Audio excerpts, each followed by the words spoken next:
So, hi guys! Welcome dito sa ating vlog. Pag-usapan po natin ngayon yung ating GCash loan. Wherein last September 2, ako po ay nag-avail ng loan for business purpose as additional funds. So, na-shock lang ako kasi yun po, from original 15,000, ngayon chine-check ko kasi sabi ko babayaran ko sana yung loan ko, pero umabot na siya ng 20,000 plus. So meaning ang interest and charges and all, umabot siya ng 5,000 something. Ang nakuha ko lang na cash is nasa 14,550. So, ito po, papakita ko sa inyo. So, nag-borrow ako ng funds. Sabi ko nga, makikita natin, ayan po, sa transaction history, so, bubuksan ko lang yung transaction history. Ito po, ang na-avail ko.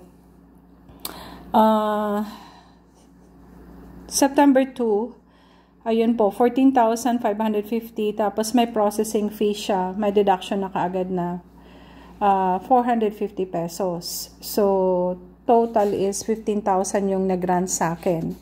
So, ngayon, ito po yung breakdown niya. Payable siya in 9 months. So, ang interest due niya is 992.92.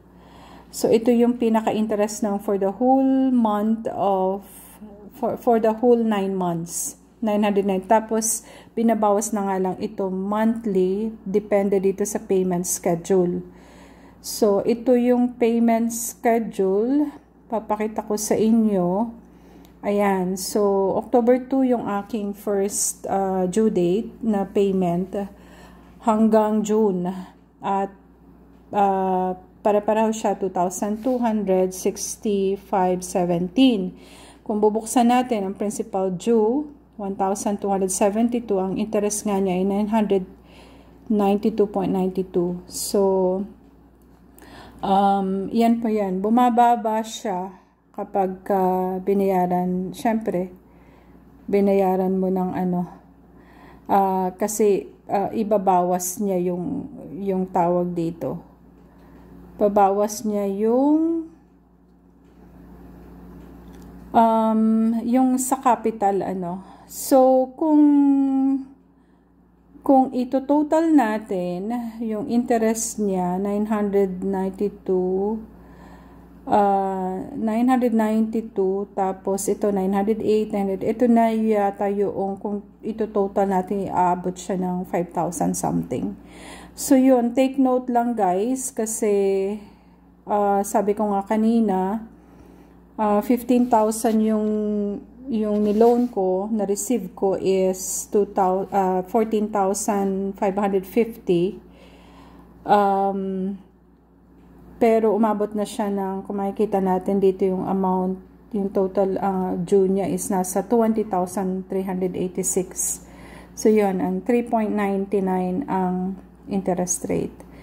So, yun lang. Babayaran ko sana siya ng the whole, pero yun, bigay ako ng ticket number. Nagtatanong ako ngayon kung magkano, if ever, ang ma-refund dun sa interest if I pay the whole amount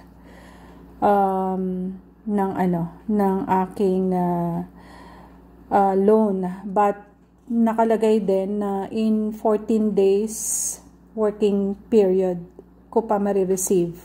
So, if ever nabayaran ko ngayon, marireceive ko pa siya is after 14 working days. So, yun lang. Take note lang. Medyo ano naman, kasi yun na nga, kung gagamitin mo naman siyang pang business, ano.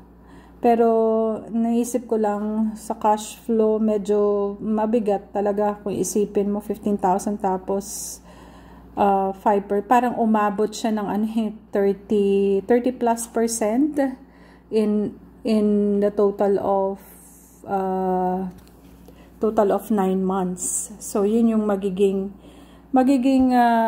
projection po ninyo kapag kayo ay nag-loan. So yun po, disclaimer lang din, I don't discourage you to not to take the loan, but then take precautions lang po kasi ito yung syempre ako first time ko din kasi na gawin ito, but yun nga, dahil sa requirement lang din additional funds para may cash flow din ako sa GCash, but na-realize ko ngayon, I think it's not, parang hindi siya practical to for me, it's not practical to take loan sa ganong kalaki kasi sayang ang pera.